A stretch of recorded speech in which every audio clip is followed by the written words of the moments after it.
But earlier this week, I attended a service of songs, and what was really interesting is in service of songs you'd have multiple people come and talk about the person that or the person that died, and interestingly there were very nice things that people had to say about this person that had died. People were talking mostly about how the person was very impactful in their lives, things that you wouldn't have expected. By the way, this was somebody that I knew.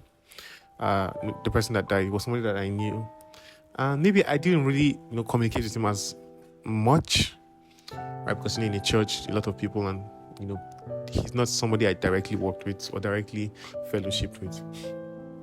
But there are a lot of good remarks, like from people inside and outside of the church, mostly from people outside of the church.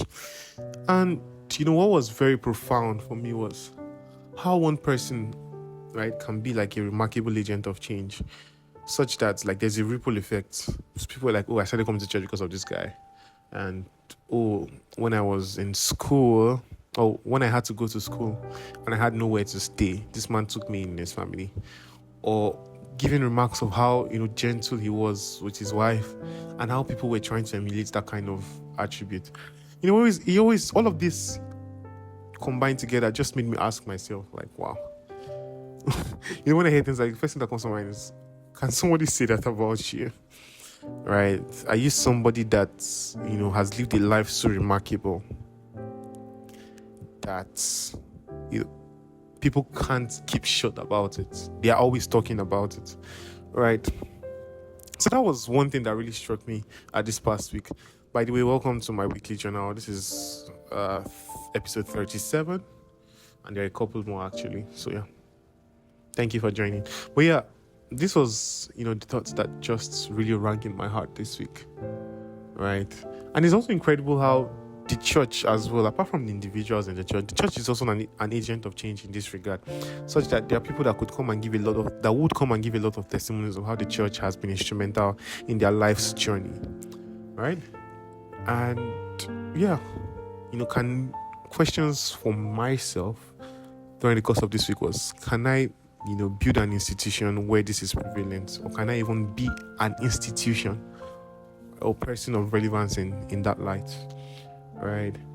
And another thought was, there are a lot of events that we prepare for. We prepare for marriage, we prepare for childbirth, we prepare for school, like the university, we prepare for your first child, things like that. But people rarely ever prepare as much for death. And that's because we usually see it as something that is, a lot far away. It's a lot farther than we would have imagined, or than we think it is.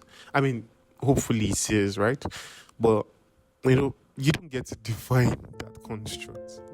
Death could not. It's possible that death is not too far away, right? God gives and God takes, right? But yeah, in the present, what is that one thing that you can be remembered for, right? How much have you been an agent of change? These were just thoughts that helped me down this week. Right, help me down this week. Also, yeah, I think that's pretty much it. I should say something. So I remember, this again is for my future self.